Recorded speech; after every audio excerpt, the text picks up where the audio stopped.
you could talk about the fact that 85% of the transactions to a theme park is a mom and a dad and little kids, or kids, you know, and they come together as an all-family transaction, which is incredible when you stop to think about the fact that dads would much rather not ever go to a theme park, beyond the fact that it costs them $140 a kid. You know, they really don't want to be there. I mean, and you have mom sitting there saying, "Oh, let's go to the theme parks. I just love them so much," and which I could never understand, particularly considering they would never go on rides, or if they did, they'd throw up. You know, and it was that kind. But when you get into little kid position, you know, here's what theme parks are for. They're for little kids. Now, how, you know, what makes little kids under 6 years old want to go to a theme park? And when you got to think about that, and yet they are a huge driver of the all-family transaction. Because they influence the purchase decision. All of this is everybody. Which is mom. Everybody is all mutually reinforcing the positions to go to the theme park. Kids, you know, from 7 to 12, they're theme park fodder. You know, absolutely. I mean, they love it. It's a play, but they love it in a way that the parents never even begin to think about. And if you stand around and watch them inside of the park, particularly up at the front gate, and you see this phenomenon recurring constantly, and you're doing it from afar, so what you're watching is dad looking down at this little urchin that's looking up, you know, and you're watching the mouths move, and then finally at one point you're watching dad go, "See that clock over there? I want you here," all right? And then they would take off into the theme park. And this is something that, you know, I don't think moms and dad ever expected was going to happen, let alone the fact that they'd let them do it. But little Johnny always had his pal Billy with him, and they wanted to go off and do these things alone, which mom and dad had never even thought of. Yet, so it's understanding how they use the park. Exactly. And you know, and when you watch these little, you know, these little kids dashing off into the park, you've just obviated any reason for mom and dad to be there, because they're going to be alone in a theme park, which they intrinsically.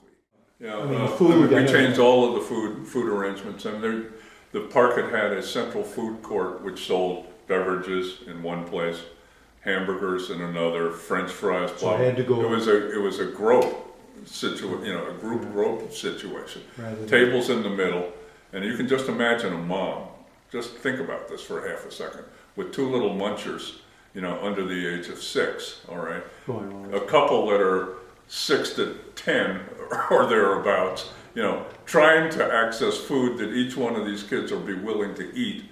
You know, standing in 12 lines to get their food. I mean, that was when I put this on, you know, on an overhead. And put it out in the middle of the room with the question, how in the name of God do we get anybody when we treat them like this? When you see little moms and dads, or moms and dads with little kids, you know, traveling around, there's usually not too many other people in that transaction, and usually it's a mom, frankly, having to travel this whole 250-acre park to get the kid 5 rides. You know, and then have to go through the ordeal of a food court. You began to understand why you would see moms and dads grabbing those little children by the heels and smashing them into the exit gates, you know, because it was impossible. It was just impossible. And you know, the fact is that we ended up aggregating all those rides into little kids' rides into an area that was for little kids. Go figure. And then with food courts that fit them. You know, does that translate into more repeat? Oh my God, yeah. And as soon as you had the map identified, as soon as you understand who your markets were and why they were coming, you ended up having a lot of people coming here for different reasons, you know. And little kids come for much different reasons than 7 to 12-year-olds who want to go off and do brave and daring in the park with their little buddies, or 12 to 13 or 14-year-olds who basically are coming in little trolling units, you know, little herds of boys and little herds of girls that are dropped off at the front gate, you know, who are basically, you know, pre-leering. Maybe true leering, you know, but there's nothing going on. They just pass in the night and look at each other. then it gets up to it, and that's a very discrete segment. And if you screw it up, if you miscommunicate to these people, you're going to mess it up. And then you get down to a little bit older, groups who are driving dating teens. They come on their own. They make their own decisions. Yeah. And that basically is the composition of a theme park. Now, if you don't understand how that all goes together, and if you play the harp wrong, you can take a family transaction and trash it. And as soon as you have the map identified, as soon as you understand who your markets were and why they were coming, you ended up having a lot of people coming here for different reasons, and little kids come for much different reasons than 7 to 12-year-olds who want to go off and do brave and daring in the park with their little buddies, or 12 to 13 or 14-year-olds who basically are coming in little trolling units, little herds of boys and little herds of girls that are dropped off at the front gate, who are basically, pre-leering. Maybe truly, but there's nothing going on. They just pass in the night and look at each other. Then it gets up to it, and that's a very discrete segment. And if you screw it up, if you miscommunicate to these people, you're going to mess it up. And then you get down to a little bit older, groups who are driving dating teens. They come on their own. They make their own decisions. Yeah. And that basically is the composition of a theme park. Now, if you don't understand how that all goes together, and if you play the harp wrong, you can take a family transaction and trash it if you don't have just the basics done. I mean, I remember doing that with the Washington Times newspaper, all right? And I'm talking segmentation to them. They were really reticent to buy in until you got down to a human story they all could share. Yeah. And they go, oh. Or you could do it with a fast food, which there's another great story that works equally as well in the fast food industry, where you can look at segmentation, user usage segmentation. And I mean, it was, that stuff always got people in. They always go, I did that. Sure, I knew, they can identify themselves. I knew every time I talked about Roy Rogers and putting in kids' food or doing breakfast, and then building it on who goes to fast food places for breakfast. And I always knew when I got down to the one segment that I did, it's a cheap shot, but I did it all the time, was Dad culling a kid out of the herd in the family under the guise of going to the hardware store or whatever, and they always end up at breakfast at Roy's, Walked into Roy's only had a quarter pounder. They did not sell a kid's burger. They would not do it. And the question was, why not? And the answer was always, because they will trade down and that will cost us money. And you could sit there and say, but then they may want to go to McDonald's, where they can get a kid burger, or Burger King, or Wendy's, or anywhere else on earth. Yeah. What on earth are you people thinking about? You're losing the whole transaction. If you've got a family of 4, and you happen to have one little creature in there, who's being forced to eat the whole goddamn thing, or it'll crush you, I mean, it starts fights in there, and then frequently the little kid has to sit in the car while the grown-ups are in eating, it's just insane. The thought of putting a small burger in there, to capture a 4-unit transaction, a 4-person transaction, it's not about a kid's burger, it's about transactions, it's about making it easy for people to do what they need to do and what they want out of a place. That's kind of what it is. But those stories are great, they're great.